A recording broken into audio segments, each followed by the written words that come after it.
Thank you. Welcome, everyone. Appreciate everyone being here. It is a momentous day. When President Trump took office, the first day in office, he ended the pause on LNG exports to unleash American energy. Since that first day in office, President Trump and the Department of Energy has approved over 100 million tons per year increase in U.S. LNG export capacity. Just that additional approved in the last 120 days is significantly larger than the second largest global exporter of LNG today. We're excited to see that. We've got some of the key players that are making that happen in the room here today.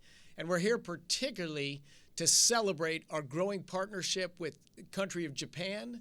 They've been our allies my entire life. I've been to Japan over a dozen times. It's a tremendously important U.S. ally. And we have here the CEO. You will hear from him shortly, Yukio Kani, the CEO of JERA, the largest importer of natural gas, of LNG in Japan. And Japan is the world's second largest importer of LNG. So this is great commercial celebration we have today at four great American firms that are here to sign agreements to export more LNG to Japan.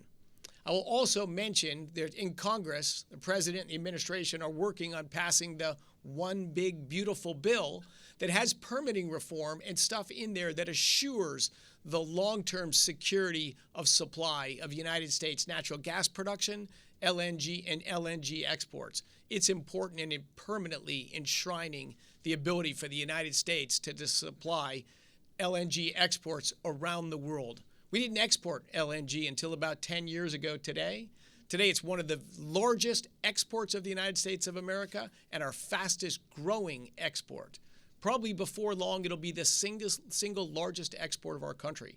So very excited to be here today. I'm going to introduce next the United States Secretary of Interior, Doug Burgum, and a partner with myself and others on the National Energy Dominance Council to make sure that we have the conditions to have more announcements like this in the future. Turn it over to Doug. Thank you, Chris. Great to be here with you, and thank you for your leadership and the team you've built here at the Department of Energy. It's so fantastic to finally have an energy secretary who deeply understands the energy industry on a global basis. An entrepreneur, a businessman, a leader has really been key. Chris has been key in helping this happen. As Chris said today, what's being announced here, 4 separate agreements between 4 great American companies and JERA from Japan. It's historic, and this is a massive win for President Trump's energy dominance agenda. This would not have been possible under the prior administration, but with the work that's happened in the last 6 months have created all the conditions for this to happen. And of course, energy dominance is about 2 things. It's about prosperity and it's about peace. Those are the 2 things that it drives, because when we can sell energy to our friends and allies, our great ally like Japan, so that they don't have to buy it from our adversaries, that makes the world a more secure place. And of course, energy is not just one industry, it's the industry that supports every other industry. And when we've got low-cost, affordable, clean energy like LNG, when we do that, we drop inflation, we empower innovation, and we help drive prosperity around the world. A key tenet of this energy dominance agenda is what we're seeing here today. It's striking deals where we have a chance to tap into this amazing resource of American energy resources and get those shipping and moving them around the world. I had a chance to visit Japan not long ago when I was governor. And during the time there, it really struck me. Here you've got an ally that we've had since World War II. 120 million people living in a space that's just the size of North and South Dakota. Almost no oil and gas resources that they have there. They're completely dependent on imports for energy. Some of those supply chains that come to Japan come through risky places like the South China Sea and the Taiwanese Straits. Is fantastic for our ally because one of our largest overseas military bases is in Japan. They've been such a great ally to us. The total impact of this economically back here in the United States, 53,000 jobs over the time frame of this, $215 billion towards GDP these are 20-year contracts. This massive win absolutely would not have been possible under the previous administration. Today we can celebrate President Trump has put America back in the energy business, and of course he's historically been a great friend to energy producers, and he certainly has been a great friend to those people that are producing LNG. As Chris said right away, reversing the ban on export facilities that had been in place the minute he got into office. We have with us today these four great American companies. They're going to be up here, but we've got Sempra, Cheniere, Commonwealth, and Next Decade. They're all going to be individually signing separate agreements. You're going to get a chance to hear from each of them, but the star of the show today, of course, is JERA. And JERA is a company that provides electricity for 30% of Japan. So think about that, 36 million people receiving electricity, and they're one of the largest industrial suppliers of electricity in Japan, so critical player in the Japanese energy markets. Their global CSO is here today. Yukio Kana is here. So Yuki-san, thank you. This is a historic agreement. We appreciate you putting your trust in America and these four great companies as a reliable supplier to you for the decades to come. So with that, if we could, let's please give them all a congratulations as they come up here on the stage.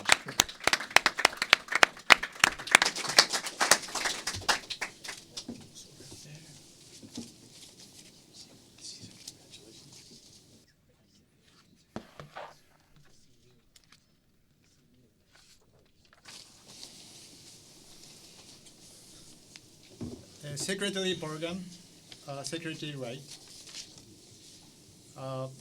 Your Excellency Ambassador Yamada, ladies and gentlemen, it's an honor to be here today. We are here thanks to leadership of President Trump and the hard work of both secretaries.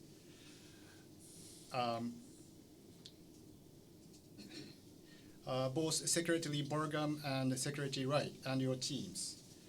Thank you for your crucial work and for welcoming JERA and our LNG supply partners to this important occasion. For those who may not know about JERA, we are Japan's largest power producer, generating about 30% of total Japan demand, which is about the same size of Texas. We are the single largest LNG buyer in the global market, with investment in nearly 20 countries worldwide. JERA is a leading global energy value chain player. Our most significant international footprint is here in the United States. We own in whole or part 14 power generating assets across the country. We also hold over 20% of Freeport LNG, and currently we purchase 3.5 million tons of LNG from Freeport in Texas and Cameron in Louisiana. Just 2 months ago, we announced a $1.4 billion investment in a blue ammonia project in Louisiana, further expanding our footprint in the US. Today, we are making an even deeper commitment to US energy sector. Following over 15 months of strategic evaluation and commercial dialogue, it is my tremendous pleasure to announce the largest offtake of US LNG from a single buyer, up to 5.5 million tons per year for 20 years. This is also Japan's largest ever LNG offtake from the United States. We are partnering with 4 US suppliers: Cheniere Marketing, Commonwealth LNG, Next Decade, and Sempra. These new agreements will significantly expand JERA's US LNG offtake. I sincerely appreciate the strong collaboration with our partners as we work together to ensure reliable and flexible LNG supply that supports Japan's long-term energy security. The value of these agreements is substantial, 50 to 6 billion US dollar in direct LNG purchases over the 2 decades. According to S&P estimates, this level of offtake could contribute approximately 200 billion US dollar to US GDP and support 50,000 US jobs per year. The investments will also nearly double Japan's US LNG offtake compared to 2023, strengthen Japan's energy security, reaffirm US leading role in the global LNG market, and anchor economic and industrial development in the both countries. And we are not stopping here. We see great promise in energy sector in US, and our team has projects in the pipeline across the country, including power, gas, and LNG.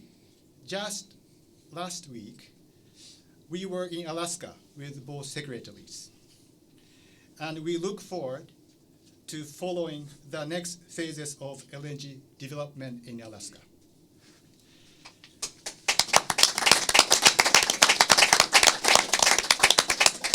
For more than 50 years since Japan first imported LNG from Alaska in 1969, the United States and Japan have built an enduring energy partnership. Today, we are advancing that legacy to a new chapter. It not only secures Japan's energy future in uncertain times, it builds a new, resilient energy bridge between two great nations. Thank you.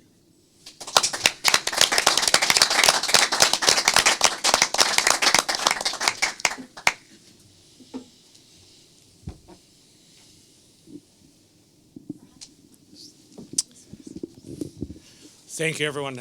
Please allow me to thank Secretaries Wright, Secretaries Burgum for hosting us here today for this momentous occasion.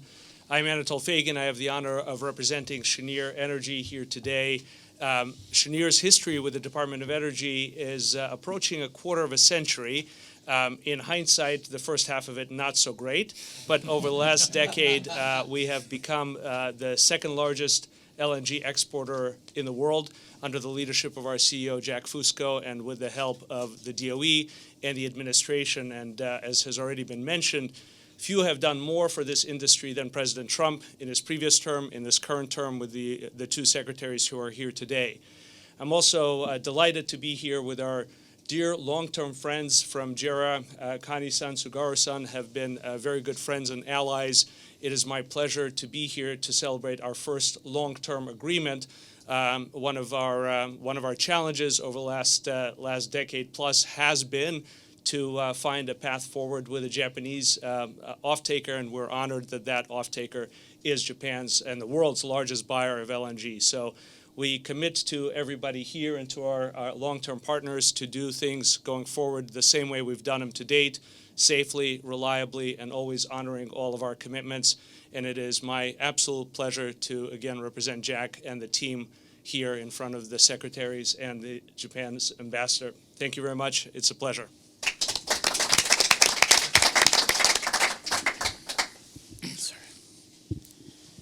Thank you, Secretary Wright, Secretary Burgum, Ambassador, Mr. Kani, distinguished leaders, and the guests. It's truly an honor and privilege to be here today speaking with you at a moment of exceptional opportunities and responsibilities as it relates to U.S. LNG sector. Secretary Wright, Secretary Burgum, first and foremost, let me thank you for your leadership, for your forward-looking energy policies that in a short few months since the administration took office, the world has changed. It is directly as a result of your hard work, your efforts, and foresight that we've implemented these agreements in the last few months. It is truly appreciated. Connie-san, your trust in U.S. LNG, evidenced by what we're doing today, is deeply appreciated and reciprocated. Together, we are not just moving molecules. We are building reliability in the global LNG market at a time when the world is seeking both LNG security and lower carbon solutions. So thank you for that. Thank you. I think I'm not mistaken if I say U.S. LNG is reaching about 40 different countries, and no doubt that number is going to continue to grow. Japan has been an important and enduring partner, pivoting and being a pivoting role in developing the U.S. LNG projects, helping to anchor investments, long-term contracts, and cross-Pacific supply chains. And that is truly appreciated. At Commonwealth LNG, we will continue to support and collaborate with the administration to provide reliable, affordable, secure energy to our allies across the globe. And I truly am honored to be working with Connie-san, Sugara-san, and the whole JERA team to build on our relationship and to work with you for the next decades to come as true partners. Thank you so much. Thank you. Good afternoon, everyone. My name is Matt Schatzman. I'm the chairman and CEO of Next Decade Corporation. Secretaries Wright, Secretary Burgum, thank you very much for hosting the event today. Is that better? This is a very important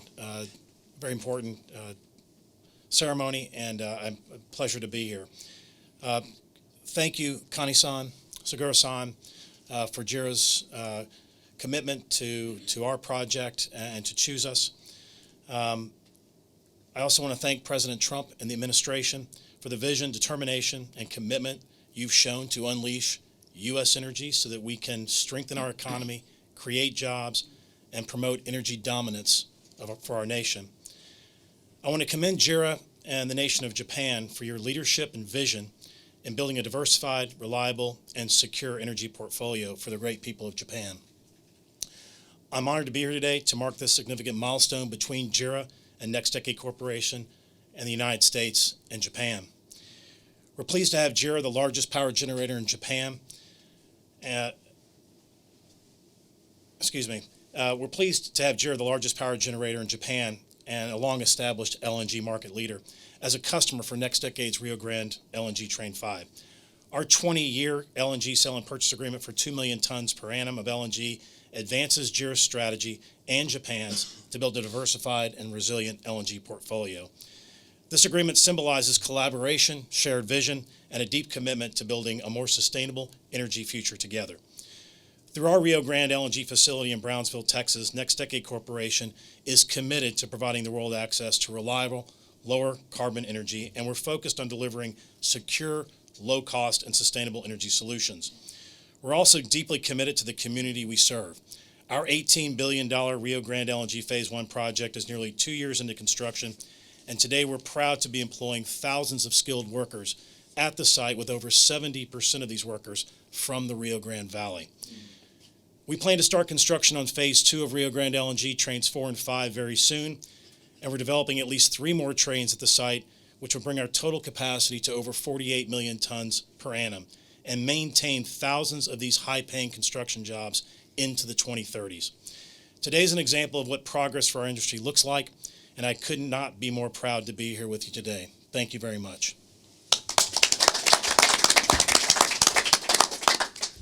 Thank you, Matt. Good afternoon, everyone.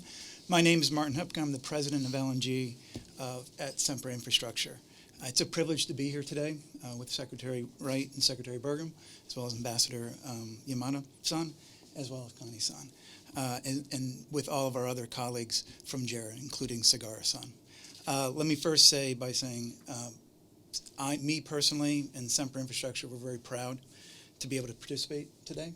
I'd like to thank again Connie-san, Sugara-san, for all the work that our teams have done to bring us to this point, and the trust that you are showing us by becoming one of our long-term partners. Sempra has valued JERA as a partner for decades, and this announcement furthers our ongoing relationship that we have and our mutual commitment to ensuring that Japanese customers have access to low-cost U.S. natural gas. Port Arthur LNG, which is Sempra's third LNG export project, represents a cornerstone of American energy infrastructure, helping transform the Texas Gulf Coast into a strategic export hub that strengthens the United States' role as a reliable partner to allies worldwide and contributes to the administration's objective of U.S. energy dominance. I'd like to thank Secretary Wright and the DOE staff for ending the pause on LNG exports, for returning us to regular order, including issuing the Port Arthur Phase 2 non-FTA export permit in May. Phase 1 of Port Arthur LNG is already under construction and is anticipated to deliver 13 million tons per annum of LNG and is expected to start commercial operations in 2027. Phase 2 will double that. As we've advanced Port Arthur LNG, Sempra Infrastructure is dedicated to leveraging local talent and suppliers.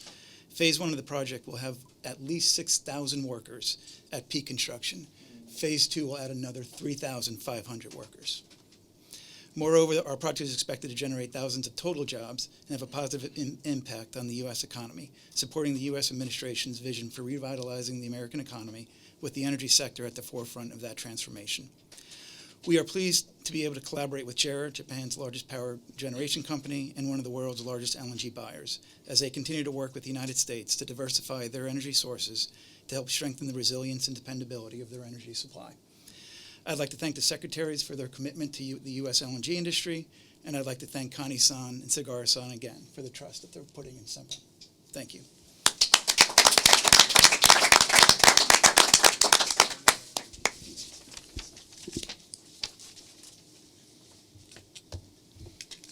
I think now we need to seal the deal, right? and sign the agreements. If everyone Again. can sign their own, and then we'll be passing them around.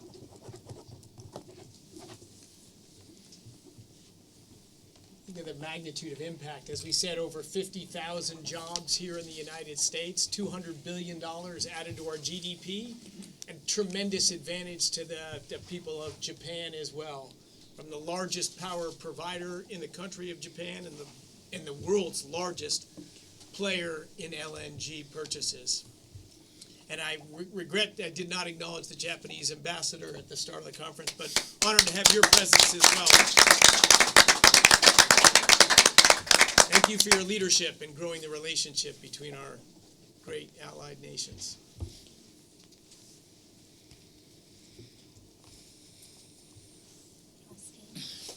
Fantastic. We do one photo if we stand in. Sorry about that.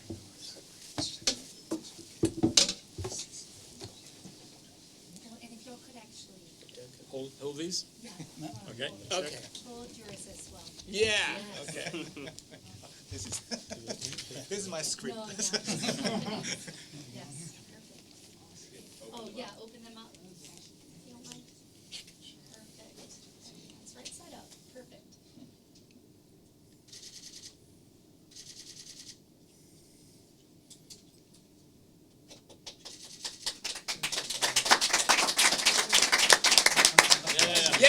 Yes, please. And Sigurdsson, come too. Come too. Sorry, we forgot two key players that make all this possible. Put you in the middle. Let's bring the ambassador. There you go. Beautiful. Yeah.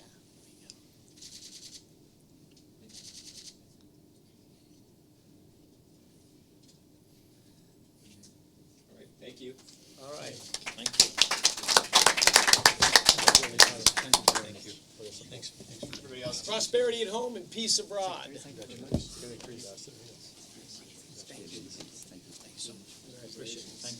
Congratulations.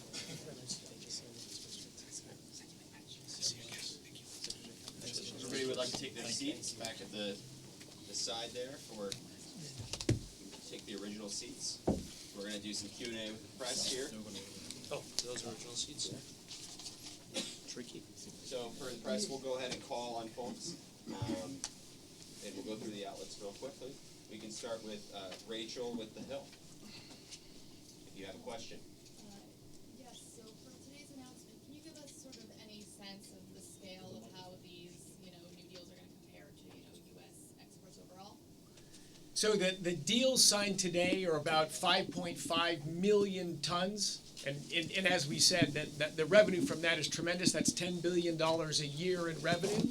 And it's over 5% of today's, or roughly 5% of today's exports, a little over 5% of today's U.S. exports of natural gas. And critically, and I didn't mention it earlier, some of the agreements signed here by JERA take project expansions that were in the possible category, and it's a large enough commitment to those terminals that now they will reach final investment decision and go under construction. So it will actually unleash more than the 5.5 million tons that are being signed today. They're going to catalyze another 10 or 20 million tons of additional export capacity out of our country. So we thank JERA for that as well.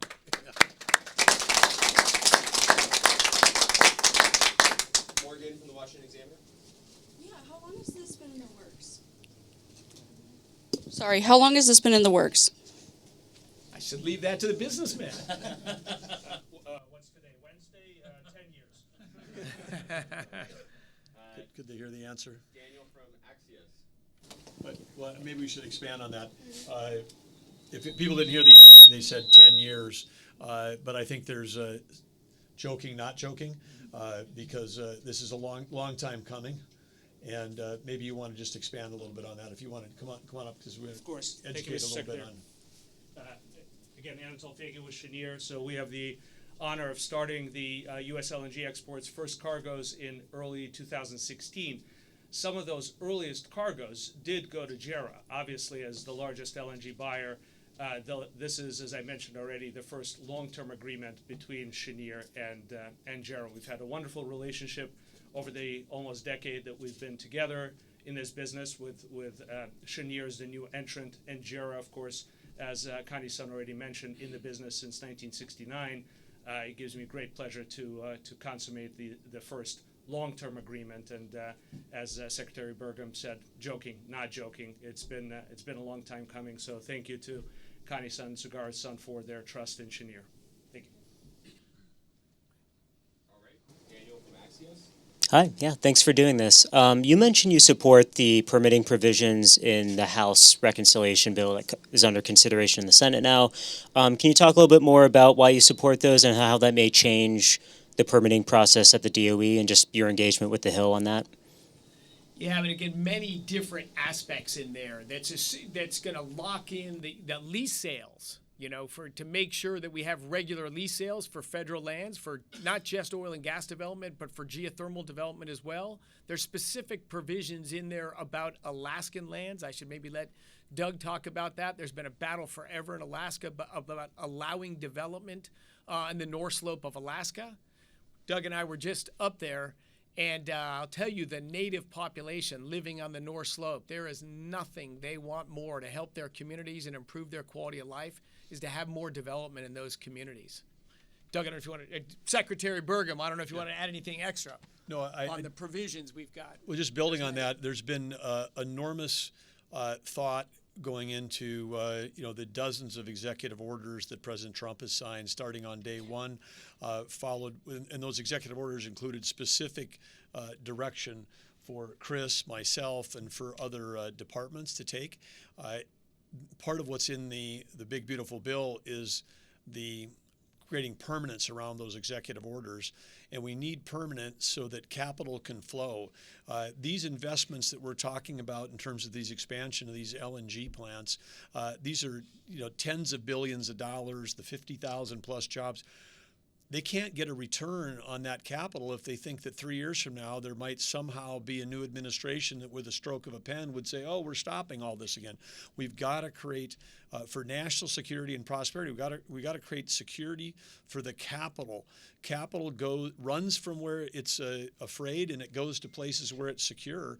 And part of what this bill intends to do is to make permanent some of these decisions that we have implemented either through Trump's executive orders or Chris and I following up with secretarial orders or by actions that Lee Zeldin has taken, so that capital can be assured that it's going to have a chance. These are 20-year agreements. These are 20-year agreements. There has to be a belief that the long-term capital. So creating that secure capital, and believe me, what we saw on the North Slope, I mean, just the re-injection. We've been pulling oil out of the North Slope for 47 years, and they're re-injecting. As in most oil fields, when the oil comes out of the ground, natural gas comes out as well. They're taking that gas and re-injecting it because they don't have a pipeline to get it away from the North Slope. And Chris, I think were they saying they were re-injecting? It was at 8. To use the same terms, over 50 million tons per year, 8 BCF a day in just one field in the North Slope of Alaska. It's being re-injected.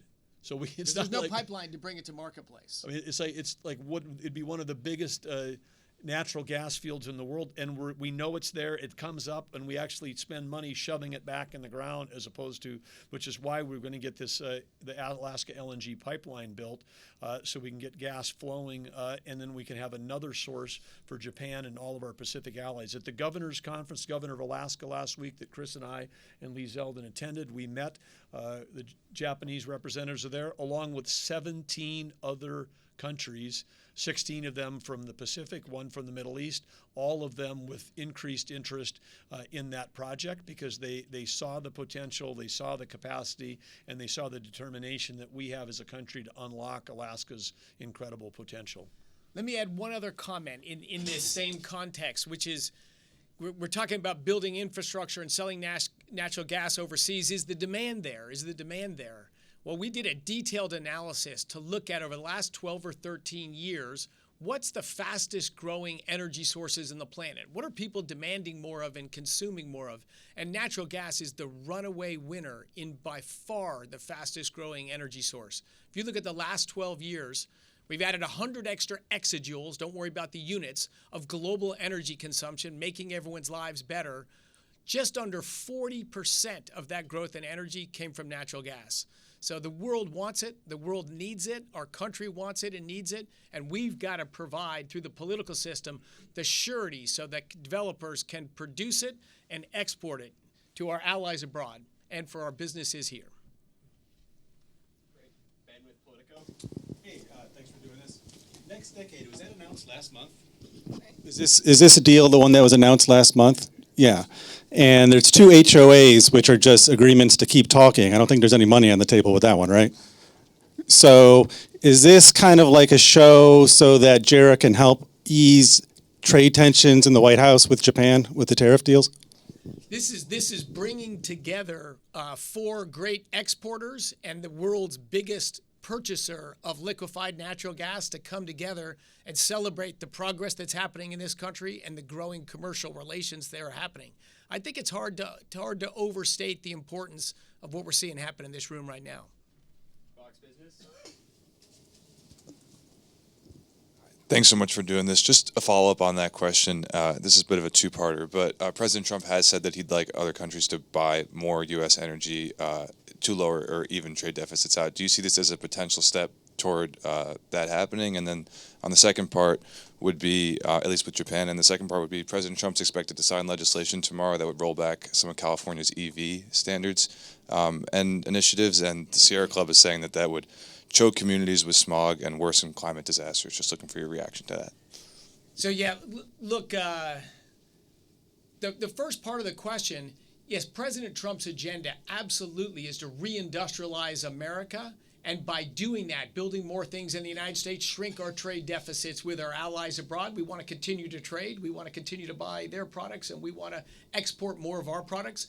The fastest growing export out of the United States over the last, whether you look at 5 years or 10 years, is LNG exports. So absolutely, the rapid growth you're seeing right now in LNG exports are going to shrink our trade deficits with all of our key trading partners. So no doubt this is positive geopolitically and aligned with President Trump's agenda. The question about the waiver for California, I mean, we sort of got off track a while ago where we have U.S. regulations for emissions on cars, and then we decided to give another state the ability to make its own regulations for vehicles and cars. And it's created confusion, it's havoc for automakers. Whose standards do you apply to? Now you got to apply to two. And of course, they've abused that privilege as well to come up with a mandate that essentially ends the ability to sell internal combustion engines. Did they consult the American consumers about their preferences? Who buys? Electric vehicles are great. I have nothing wrong with them. The purchase of them are well-off people in the United States today that want a second or third car, a commuter car, and they got their travel car. That's not an option for all Americans. Demand for EVs in the United States is sort of plateauing among the rich and the sort of rich. So that technology can grow and compete on its own, and who knows where it'll go in market share, but let's let consumers decide that. And you mentioned the Sierra Club comment and about the climate crisis. One of the little understood thing about electric vehicles, and most of the manufacturers of electric vehicles publish this data and publish these studies, but just a cursory look at that, you can see electric vehicles don't reduce greenhouse gas emissions. They just don't, right? They take 2.5 times as much energy to produce a similarly sized car. That's a huge upfront emission deficit. And then depending upon how you charge or operate it going forward, you have to drive a Tesla like 80,000 miles to get its greenhouse gas emissions down to the level of an internal combustion engine. So it's a different propulsion technology. It's got different trade-offs. They're neat. Let's let consumers in the marketplace decide what they want to buy, and businesses compete to make better vehicles. We're pro-America, pro-consumer, pro-choice. All right, last question, Tim, with Reuters. Thank you. With Japan gradually perhaps bringing back more nuclear power, to what extent is this agreement, are these agreements today about building a LNG hub in Japan, a trading hub in Greater Asia?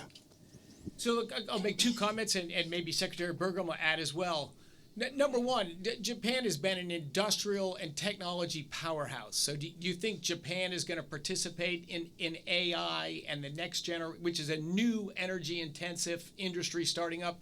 Absolutely. So I think you're going to see domestic growth for electricity in Japan. Some of that, I believe, absolutely will come from the return of more nuclear power in Japan. Absolutely. Some of that will be supplied by increasing supply of natural gas. Some of Japan's increase in LNG exports from the United States will come as Russian contracts roll off, and they're supplying more of whatever the existing supply is from the U.S. versus adversaries. And the third piece that you mentioned, of course, maybe better for our Japanese reps here to answer it, but I'll give you my guess. Absolutely, Japan has been a tremendously savvy trading nation all around the world. Are they going to make a market and be a hub for natural gas? I would bet absolutely. And will they do it well? I think absolutely.